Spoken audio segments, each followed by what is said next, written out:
Yo, what up? Welcome into Big Bets, Week 2. Fantasy Executive Johnny V, aka JVTV, aka the Italian Stallion, aka the Royal Mint, the Royal Mint Bet Placer. JV, what's going on, my brother? How was Week 1? Dude, I got a lot of venting to do. I was looking forward to coming on with you today. I'm disgusted by the Thursday night game. Last Again. night was just, it was brutal, dude. We got to talk about this. The week 2 slate looks like it could be a lot better this week than it was last week. But, bro, I just cannot get what happened last night out of my head. You got a minute so I can bend your ear about it? Sure, let's talk about it. You know what I'm saying? Obviously, you're upset about the ball going out the back of the end zone, that being called a touchback. I think it worked in my favor at the time. I think that is the dumbest, worst rule in sports. We've seen it in years. Fix it, though?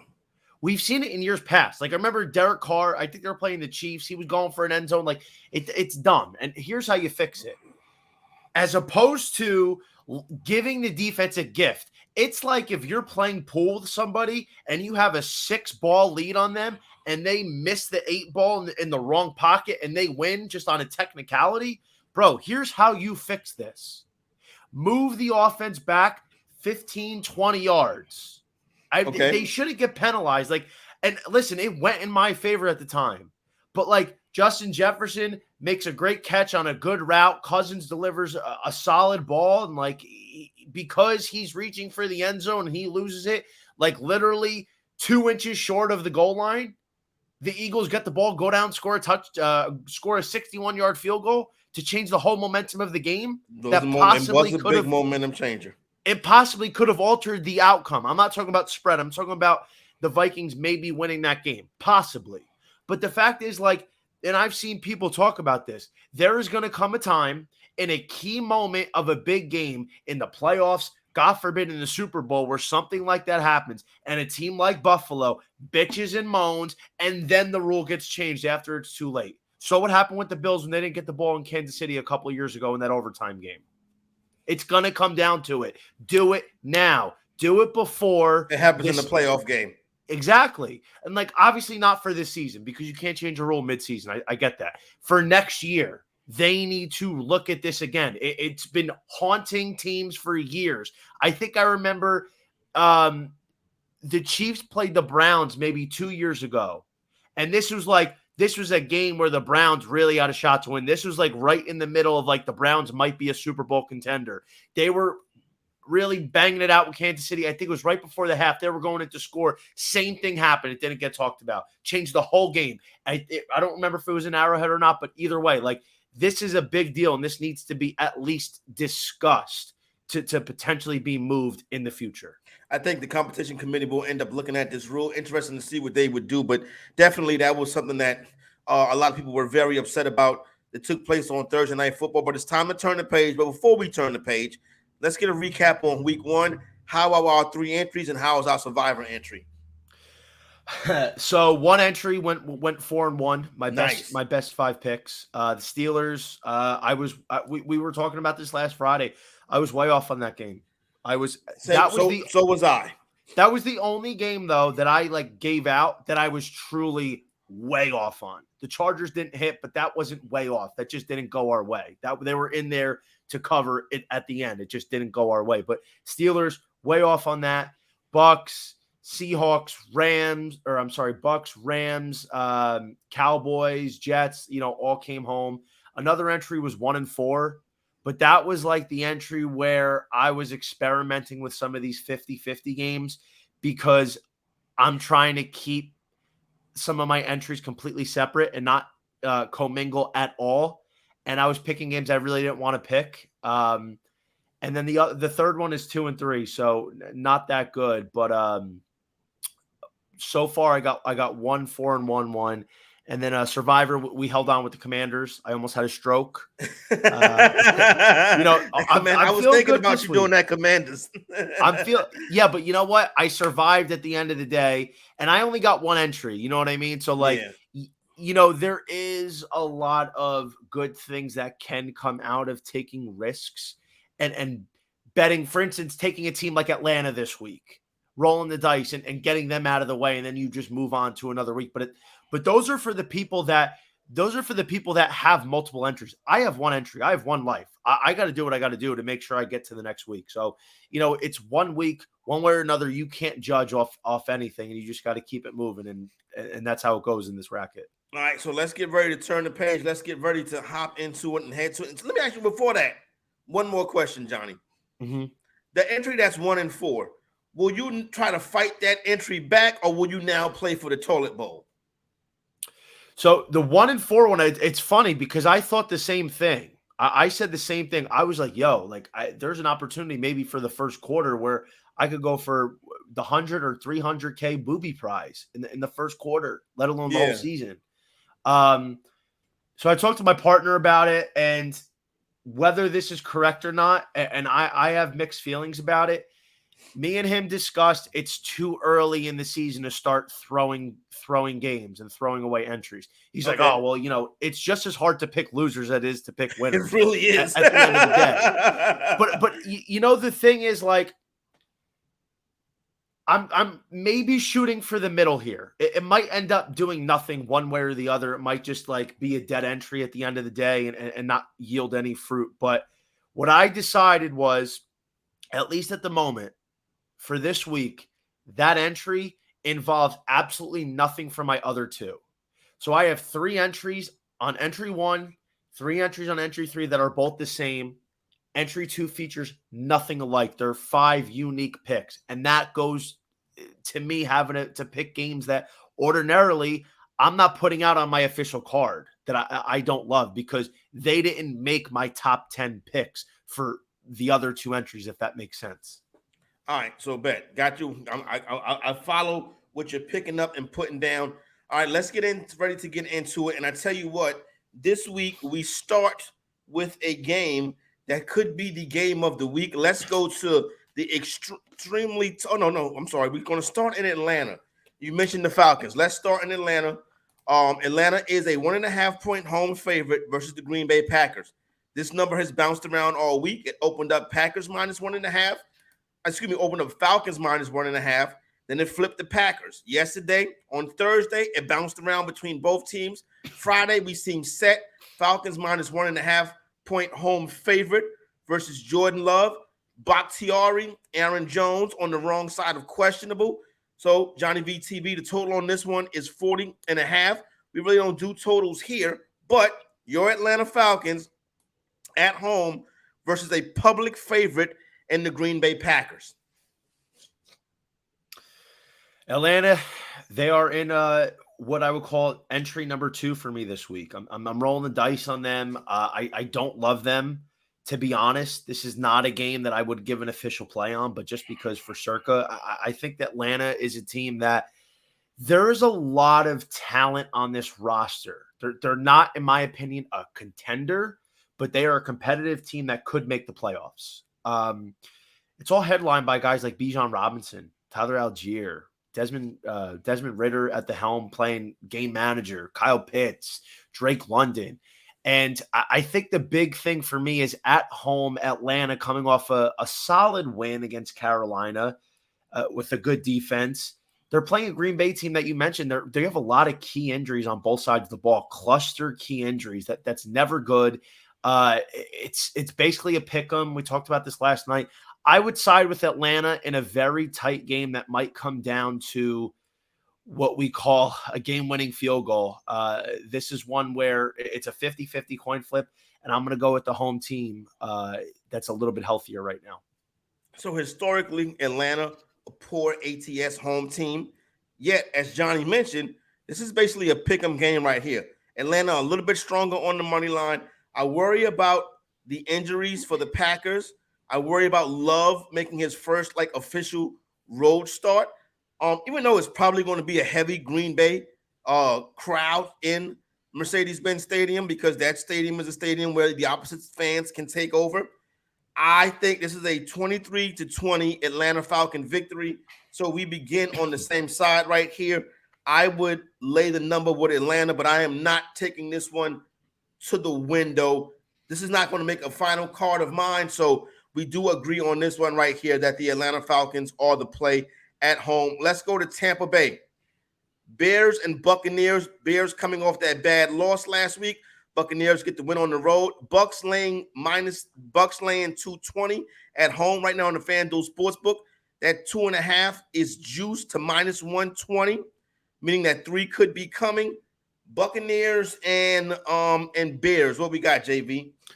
I mean, this line was 3 for a little while earlier in the week, and it's got its way down to 2.5, which means they must be taking some money on the side of the Chicago Bears. And, you know, the Bears are missing their new nickel corner. They're missing their defensive coordinator. So it's going to be Matt Eberflus calling plays, which, you know, he's a defensive guy. He's more than capable of doing. But now that adds an extra responsibility onto his plate, just trying to be the head coach. Now he's got to be calling the plays on defense. And, you know, regardless of all that, that doesn't even end up mattering to me, because I just think when you boil down matchup versus matchup, the Tampa Bay Buccaneers defense has been one of the best units in the last 5 years.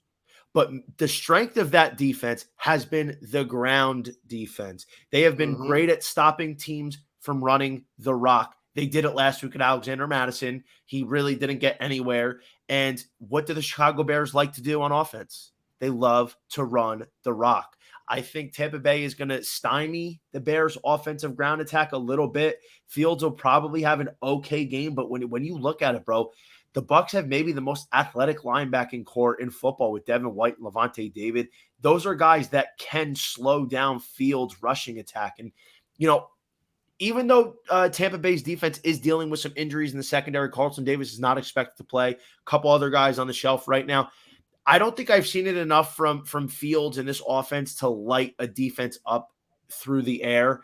And, you know, Chicago's defense is not good at all. I think Baker Mayfield will do enough. I feel like the Bucs win by a touchdown, cover this home spread at 2.5, and Tampa Bay is going to go to 2-0. All right, I'm going to go on the opposite side of this one, and I'm not a Justin Fields or Chicago Bears guy. Everything you said about the Bucs run defense is correct, but there looks to be some sharp money attacking the Chicago Bears. So, listen, when it comes to respected or sharp money, I can go either way. I faded the sharp money on the under on Thursday night, went for the over. Thankfully, that cashed in the first quarter. It didn't look like it was going to be the case. I won't take this one to the window, but if I had to, Bears plus 2.5, probably going to end up being 3, would be the play. End up on the wrong side of that one. It won't affect nobody, but it's not going to affect my bank account. You know what I'm saying? Well, so let me ask you a question, though. Sure. Why, other than sharp money report coming in, which, you know, listen, it doesn't always matter. It doesn't always mean something. Most of the time, it doesn't mean anything. It doesn't. So, like, specifically on the game, where are you seeing an advantage for Chicago to be able to move the ball, score points, and stop Tampa Bay? Because I don't think, like you said, Tampa Bay's strength is their defense. I think the Bears' offense can get down the field a little bit more and score. I think the Bears' offense can score more. I kind of still listen. That was a great win last week, but I think Minnesota is 100% fluke. Said that coming into the season. I feel like Minnesota is going to be in the Caleb Williams sweepstakes. So I think the Bears can go down here, eke out a close victory, mainly because I feel as if the Bears will be able to put up more points than Tampa. I mean, Tampa's got a better defense than Green Bay, and they couldn't really do much against the Packers. And I understand that's a division rival. The quarterback turned the ball over, and it's a division rival game. And the quarterback could turn the ball over here today. You know what I'm saying? But I'm just saying, Johnny, really the basis of the bet is following the respected money. Okay. I mean, we'll agree to disagree. You're upset with me, Johnny. I'm not getting upset. Yeah. I'm not getting upset. Just trying to understand. Just trying to understand. We can't agree on every bet. You know what I'm saying? No, I like that we don't agree. I love that. Somebody's got to win. Somebody's got to lose. Exactly. Let's go to game number 3 of the week, and this is. And if you read the executive newsletter, you see I gave Johnny V a shout out because this week I identified the Royal Mint. Yes, I did. Seahawks on the road versus the Detroit Lions. This is going to be a fabulous game. This is going to be a big DFS game, a big fantasy game. Just a great game to bet on, right? Seahawks, through the most part of this week, sitting around 6, 5, 5.5. The Royal Mint sitting right there. I recognized it as soon as I saw it. So if I recognized it and I saw it and I'm a Seahawk guy, take the 4.5 with the Seahawks and sprinkle the money line. You're goddamn right, baby. I'm happy. I'm happy. I'm rubbing off on you. Pause with said Royal Mint. Unfortunately, this line has. It's weird, right? Like this line was 6 for like the very first day or two, and then it's gotten down to 5.5 everywhere. Everywhere was 5.5, and now like there's just been more money coming in, and now everywhere it's 4.5. So it's technically not a Royal Mint spot anymore. But I think when you get the 5 and 5.5 hanging out there long enough, even though it technically doesn't close as such, at least for the moment, there's like that fairy dust rolling around, that Royal Mint fairy dust on this line. Now, I don't know why people are playing it otherwise, because a lot of what I'm hearing is people are afraid of Seattle. They just got clapped at home. They're going to be missing at least Charles Cross, maybe their other tackle as well with Aiden Hutchinson. So I'm kind of wondering if people are betting Seattle same way I'm thinking it from a game perspective, where Seahawks coming off a bad loss at home, Detroit riding high off a big win at Kansas City, regression coming, that kind of thing. But from like a matchup perspective, Corey, Detroit to me, like their defense is not good. No, it's like not. The Rams play the Seahawks tough. Like people cannot be surprised that a bad Rams team can play Seattle tough, being an NFC West rival. We said last week styles make fights, and the Rams beat the Seahawks all the time. That's what we said. Happened. Yeah, we said that. And I think Seattle not only covers this 4.5. I think they went outright. Seattle this whole week was my number one play of the week. I do believe the Seahawks win, and I believe they cover, because to be honest, there's a lot of trouble in this receiving room for the secondary of the line to keep up with. And if they're able to plug Aiden Hutchinson enough, they still have Kenny Walker in the backfield. You can run the rock on them, I think, in this situation. And at the end of the day, it's probably going to be a higher scoring game, one where Seattle edges out a late field goal or a late touchdown. I think, Seattle's going to look really good this week. And don't forget, the Lions are going to be missing tackle Taylor Decker as well. So they have their own woes on the offensive line. There you go right there. You got 2 more in the book right there. That's when I am taken to the window. That will make my card. All right, let's go to Buffalo. Bills laying 8.5 at home versus the Raiders. The money line is 390, so you know what that means. We have to discuss the ramifications of Survivor as well. You get Raiders on the road catching 8.5 versus the Buffalo Bills, coming off a heartbreaking Monday night loss where Josh Allen did what Josh Allen does, loses the game for his football team. So let's start with the point spread. I'll go first. I mean, listen, I don't think the Buffalo Bills are 9 points better than anybody. Last year, the Raiders as road dogs, 4-2 ATS. Yeah, there could be some worry about a team traveling West Coast to East Coast. I'm not buying it on this one right here. I'm not saying that the Bills are going to lose the game, but the Raiders are going to put up a fight, and I think Josh Jacobs and Devontae Adams are in for good games. We're on opposite sides here. So interesting. Let me tell you something. It's weird. So my dad, old school Italian from Newark, like, grew up with all the gambling and all that. Like, he understands this world. And, I made the mistake on the Ravens game week 1, because I put the Texans plus 10. I was like, listen, that's a big spread. Ravens shorthanded. I think Houston can do it. And, they were in a position late in the game to backdoor cover it. But what he told me was, he goes, listen, remember what I'm about to tell you. Take the small, lay the big. So he goes, did you not bet the Ravens minus 10? No. You got 1 pause for the day. That's it. You said take the small to take the big, or whatever. Take the small, lay the big. That's what he said. That's right. Why he was mad. I didn't lay the Ravens minus 10. And regardless of that thing that may end up not really having that big of a percentage, the matchup here, bro, the Bills got smoked. Like, I don't care what the final score says. Josh Allen looked like shit. He should have had 5 turnovers, not 4. This is a team that is every year picked to be a Super Bowl contender. Allen's an MVP contender. Like, dude, they're not going to go to 0-2, and they are not going to have a bad showing in their home opener. The Raiders have a couple absolute dogs. Tay, Josh Jacobs, Max Crosby. But, bro, I think the Bills are going to come out and lay down the hammer on this Raiders team at home. I think 8.5 is fair. I put it in my circa entry, one of my entries, only one. And let me tell you something. I'm done playing it safe for the time being. The Bills are my survivor team this week, baby.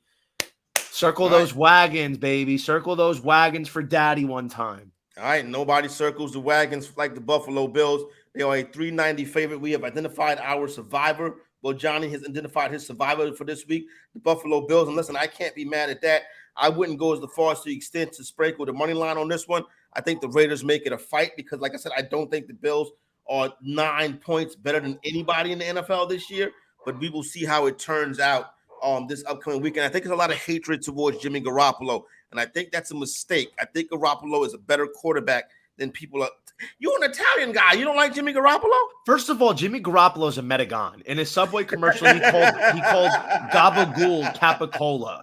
I don't truck with people that say that, especially if you're an Italian. Let's be honest here. Jimmy Garoppolo, if he wasn't as handsome as he was, he would be bagging groceries. This is a guy that rode the coattails of one of the greatest rosters in the last 15 years of the San Francisco 49ers to a Super Bowl. He had one job to hit Emmanuel Sanders on a rainbow pass for a walk-in tutty, and he missed it. That's why they lost to the Chiefs.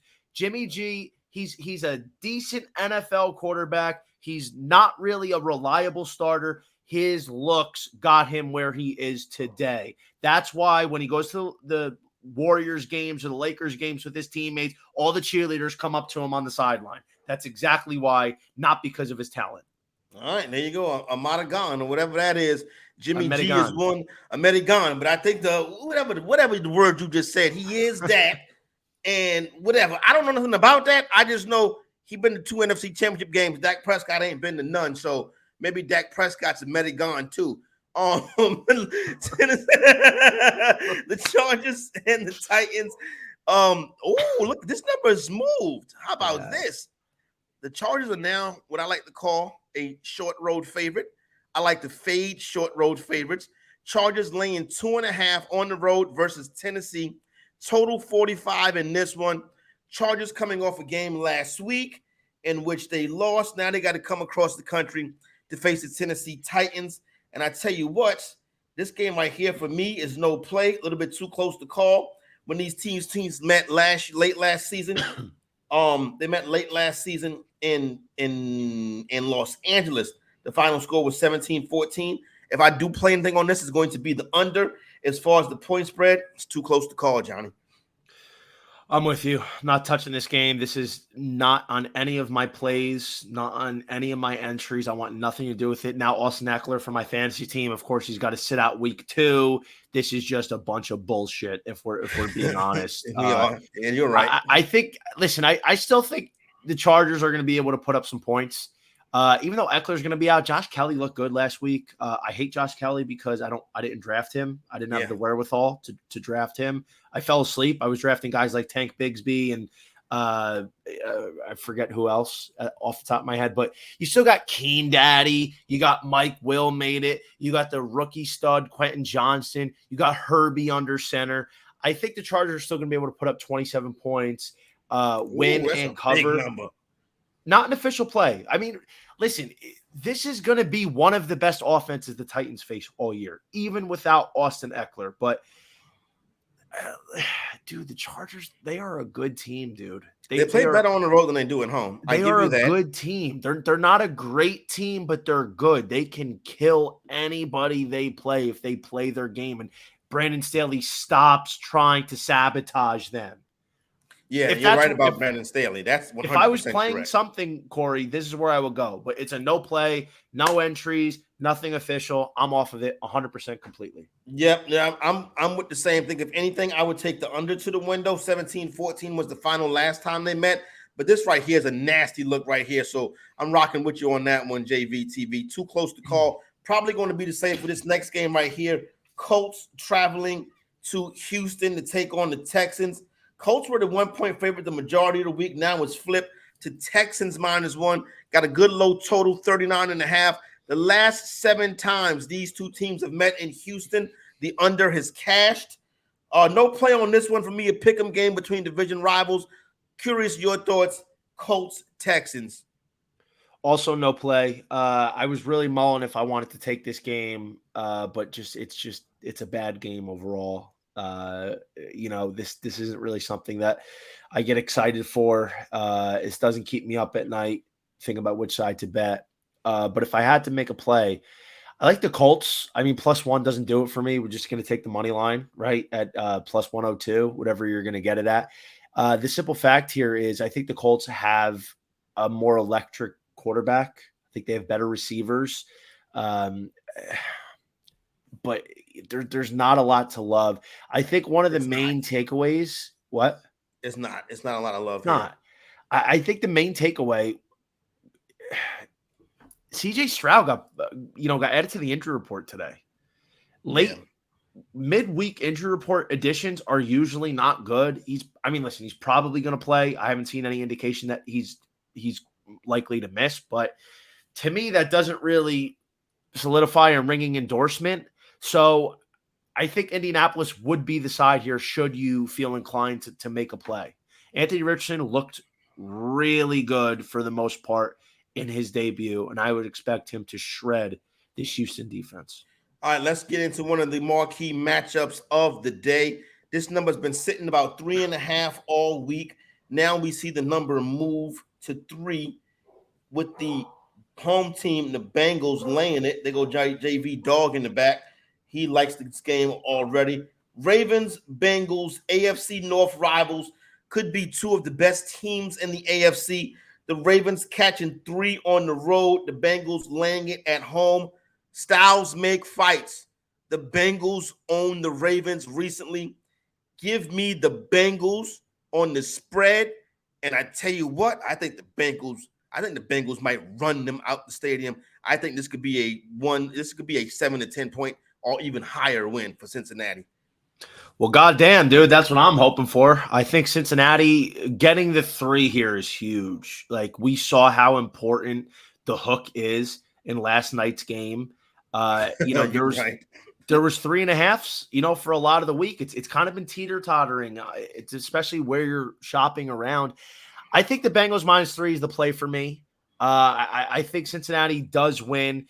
They own the Ravens, and I think the important thing here is Cincinnati had an embarrassment in Cleveland in week 1. And that was expected. Me and you kind of talked about that. If we were going to play that game, the Browns were the side. The Browns have their number. On. And Joe Burrow with the calf injury, got his contract, and there's nonsense about his haircut, whatever. Cincinnati, I don't think starts 0-2 for the second straight year. I think this is a Bengals team that is going to win the Super Bowl. That was my preseason pick. And to do that, getting off to a good start against a team like the Ravens at home in your home opener really seems like a good place to go. Baltimore secondary's in shambles. Marlon Humphrey's been dealing with injuries. I don't even know if he's going to play. Marcus Williams is out for maybe the year. And if we're being honest, like outside of the Bengals owning the Ravens in recent years, Corey, Jamar Chase has cooked them. Yes. In 4 career games, Chase has at least 7 catches in every one of them. He's got 100-plus yards in 2 of the 4, 86 yards in another, and he's got 2 touchdowns. This is a guy that I think has an absolutely bananas game en route to a big win. -3 is a very good number here. I'd lay it a little bit extra vig. And by the way, I tweeted this out earlier in the week, Corey. Jamar Chase, after one bad game, drifted from 11-1, 12-1 in the offensive player of the year market all the way out to 27-1. That's interesting right there. You got to hop on that. I tweeted that out. Yeah. I tweeted that out. And an hour later, it's down to 22-1. It's now down to 20-1. I still think that's insane. He should be no higher than 17-1, 16-1. Go grab Jamar Chase, an offensive player of the year, because if he goes for 7 catches, 110 yards, and a touchdown on Sunday, 20-1 is going to become 13-1, and he's right back in the mix. So keep that in mind for the offensive player of the year. Get ahead of that market. Don't wait till it's too late. Now, let me give you all a little bit of advice on this game right here. Pay attention to this point spread on Sunday morning. The Ravens are a very, very popular public team. The Ravens have a great PR staff. People are all over the Ravens. Now, the number did get off 3.5 and down to 3. If this number goes back to 3.5 Sunday morning, you Ravens fans, you better jump ship, because that would signal to me that the respected money is coming down hard on the Bengals. Now, if it goes to 2.5, then we got something to worry about. But I think that this is the Cincinnati spot.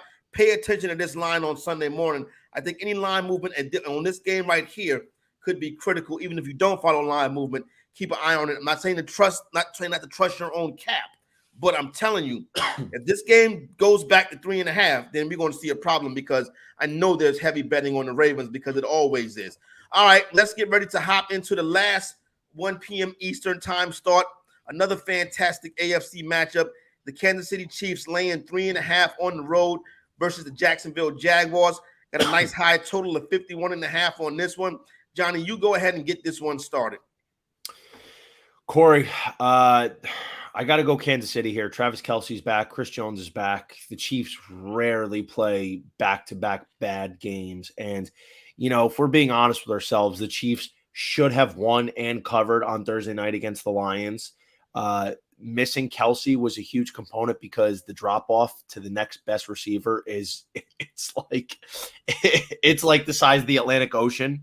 So I think against the Jacksonville defense that, struggled a little bit against a guy like Anthony Richardson on Sunday, is vulnerable here. And, I'm not saying this won't come down to the wire, but Kansas City has had success against Jacksonville in the past couple seasons, mainly last year. So the Chiefs at 3.5, and there are 3s out there. I think that's a fair number to take. I know people want to take Jags at home with the hook, but I just don't know if they're going to be able to, stop this train once it gets rolling. But Corey, before I let you go, fair point on this one. In case that does happen and the Jags actually end up winning, I took a bet on Trevor Lawrence yesterday, and I tweeted this out, 15-1, which is basically his preseason value, because here's what I'm thinking. Jags are already 1-0. They're expected to run away with the division, which means they're locked in for a top 4 seed in that case. But the Jags are getting the Chiefs early in the year, maybe when they're not in rhythm, in Florida with some humidity, which is tough to play in this time of year. And the fact is, Trevor Lawrence, he's going to put up the numbers this year. But how you win the MVP, you have to be a 1 or a 2 seed almost automatically. And if they beat the Chiefs and he gets a head-to-head win over Patrick Mahomes under his belt, that is a huge movement. 15-1 would then become 8-1, and he would be flirting with favorite status in the MVP market. He's got Burrow and Josh Allen throughout the year, which are also marquee matchups for this. But if he wins this game, that market is going to flip upside down. And if you like the Jags money line, I probably would also throw a shot here on Trevor Lawrence at 15-1, because that is a good number right now, and he's going to have a shot to be in the driver's seat if they win this game on Sunday. All right, I do like the Jags money line, but I still think Burrow's the MVP this year. I think that Lawrence is an MVP type player. I think he may be a year or 2 away. I'm taking the Jags on this one, because a lot of the public think that, Travis Kelce is coming back, and there's no way the Chiefs can start 0-2. I'm here to tell you that very well the Chiefs can't start 0-2. And Johnny, when you were handicapping the game, you were saying things like the South Florida Heat at this time of year. I think that factors into it. These two teams played in Arrowhead in January, and the Jaguars covered a 9-point spread, obviously losing the game by 7. I think the Jaguars are live.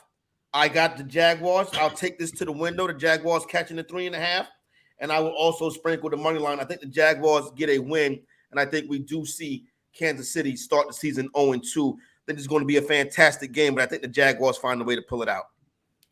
Well, the Chiefs are. I got the 3 at circa for my millions. That's in my 1-4 entry. Chiefs -3. That's one. Like, listen, I definitely think the Jaguars can not only cover but win this game.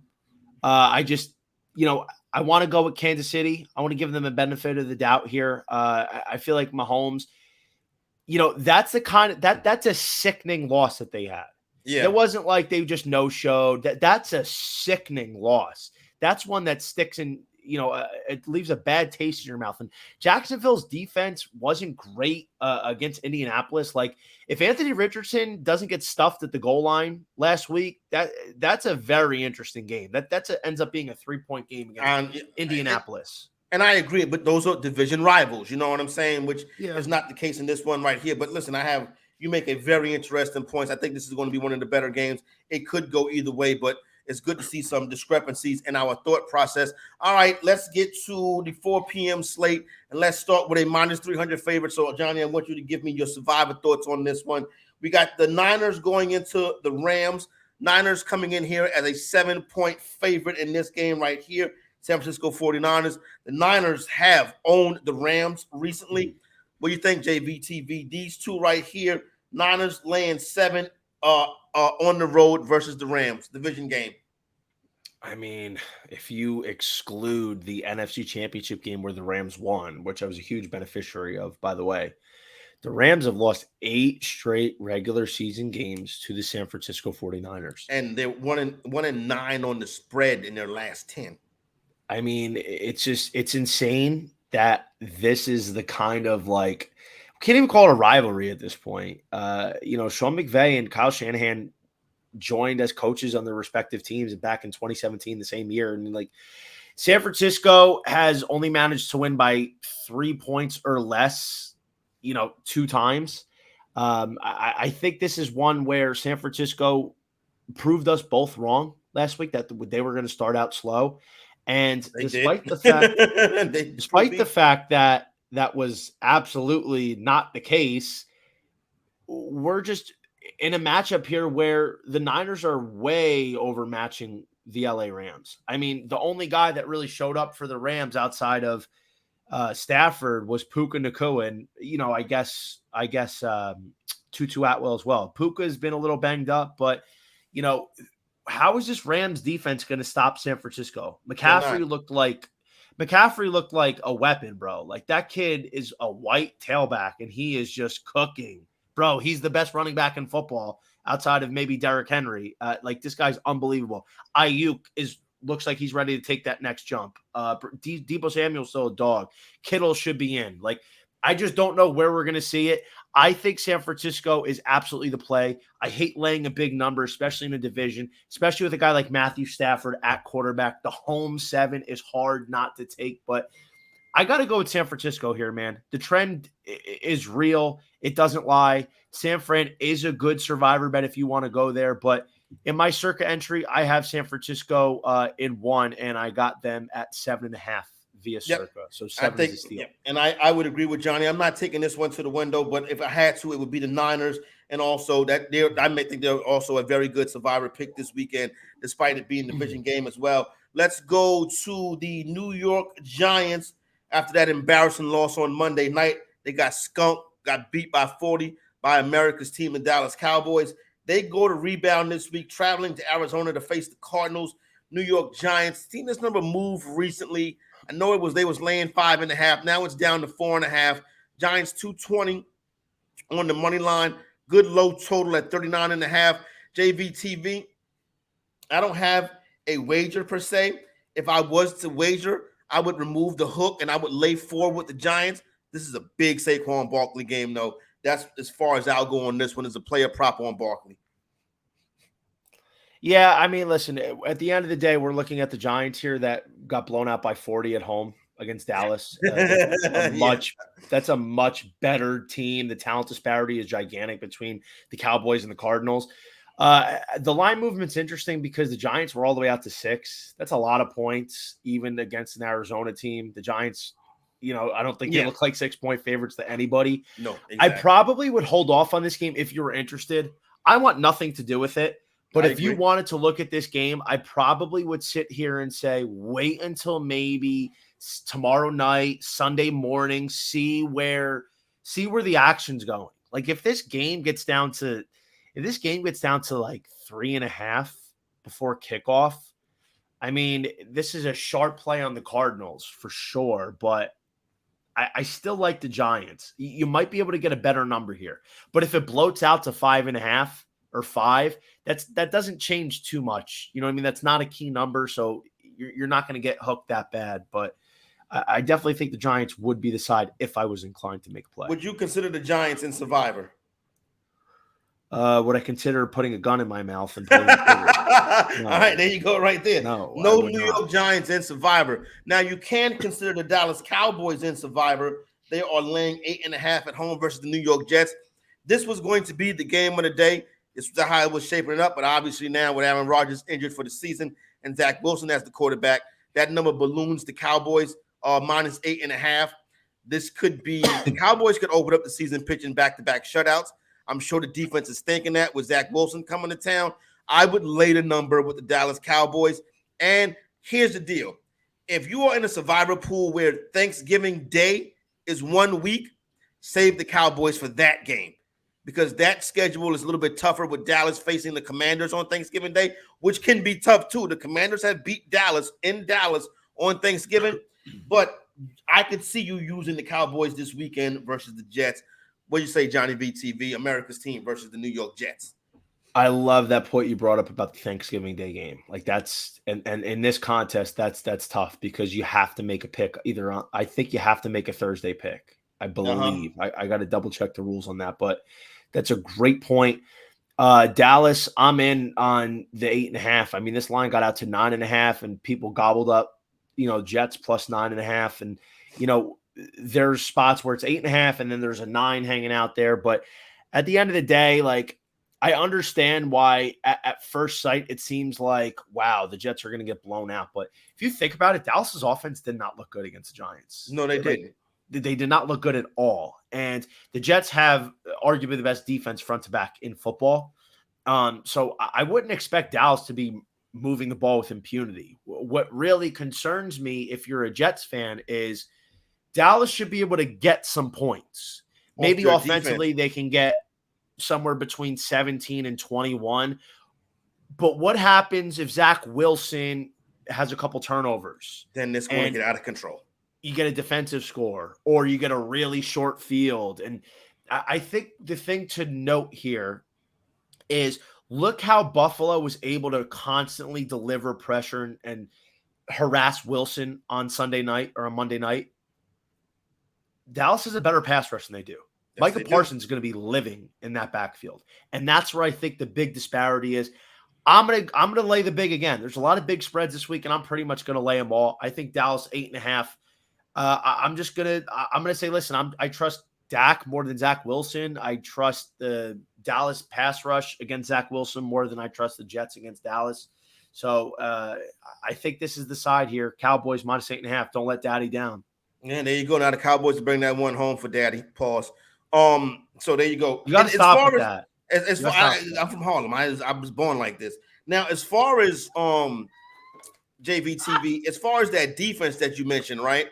The problem is Dallas can play in front of the sticks while the Jets can't play in front of the sticks. See, Dallas can run the football, play good defense, be patient. The Jets, Zach Wilson's going to be under constant duress. He will turn the ball over, and then that's when the game will get out of hand. So there you go right there. Commanders and Broncos, this is a vomit fest right here. Total 38, two teams that can't really score. In the up there in the mountain air in Denver. I don't like nothing about this game. This will not make my card, but we do have to talk about the JVTV Broncos and Commanders. Yeah. This isn't really something that I was looking forward to. I understand that. Yeah, a no play, absolutely no play whatsoever. Just light this one on fire in your backyard and forget about it. I'm not even going to give anything out. I don't even want people to sit here and say, ooh, well, he said Commanders plus 3.5 or Denver minus 3.5. I'm not giving anything out. Here's what I'll say about this game. I'm excited to see how Washington responds on offense to a defense like Denver. Like, what is Terry McLaurin going to do? What is Jahan Dotson going to do? How is Brian Robinson going to follow up his big day against Arizona? You're going up against a top 5 unit in football, bro. Patrick Surtain is a dog. He's just like his daddy. He is a top 5, top 6 corner. He doesn't get talked about because he plays for a bad team all the way out there in the high mountains. this is going to be tough, bro. I really don't like this matchup for the Commanders because I just don't know how they're going to score. Like, I don't like Russell Wilson either. Like, ew. He gives me the neither does Sean Payton. What do the girls say? What do the girls say? He gives me the ick, bro. Russell Wilson gives me the ick. But I think Denver is probably going to pull this one out at home because they have more talent. They got Javonte Williams. The Washington defense is good. Don't get me wrong, but Arizona was able to run the ball a little bit on them last week. So maybe that kind of comes to fruition for like a Javonte Williams, Samaje Perine combo. This is going to be an ugly grind them down game, 16-13 Broncos. So I would take the 3.5 with Washington, but it's with the Commanders or whatever you want to call that team now. But there's no way I walk that to the window. I work too hard. All right, final game, JV TV, Sunday night AFC East division matchup. Miami Dolphins invade New England to take on the Patriots. I just jumped right in it. I'm taking the Patriots with the 3. Is it still 3 or is it 2.5 now? It's down to it's 3. It's 3, but it's looking like it's getting ready to hit 2.5. I'm laying it with the Patriots and sprinkle the money line. Well, there was 2.5 for most of the for about the first half of the week, and then it got bumped up to 3, which means people are taking Miami. Originally, I was looking at taking the Dolphins on like Monday or Tuesday, and then I kind of waited to see what the line did. We're getting the 3 here. In New England, that's a tough matchup, dude. I probably would take the 3 with New England. I don't really have a feel for the money line. Dude, Tyreek Hill, bro. I know Tyreek Hill. He's scary.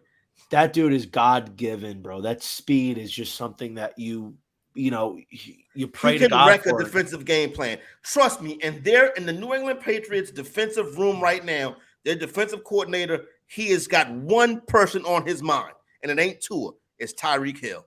And you know what the problem is, though? When you have a guy like Tyreek Hill in your mind, then Jalen Waddle starts doing the penguin in the end zone. There you go. Because you can't sleep on him. But 3 points at home. Belichick, he did have a pretty good game plan in the second half against the Eagles. And, they just fell short. But I would take New England plus 3. They are on my card in the Circa contest in one of my entries. They're actually in the entry that I don't value as much. Oh, no, excuse me. I took New England plus 2.5 because the 3 wasn't there at Circa. So I'm riding. So basically, let me explain something to people that this. If this thing was sitting 3 at your local shop all week, and Johnny's telling you it's 2.5 at the contest, when the game kicks off, it's going to be 2.5 because the contest is not going to let too many stale lines be out there. Correct? And let me just tell the people real quick. Circa gives out their lines on Thursday afternoon. Yep. There is no movement for the contest. There is no movement once they give out the lines. What they give it out is what they give it out. There's no getting the best of the number. There's no shopping around. There's no closing line value in theory. Like, you have to make your picks by Saturday, the absolute latest. If you're playing the Thursday game, you got to make an entry on Thursday. I did that twice because I like the Eagles that much yesterday. So, that's why it's really difficult.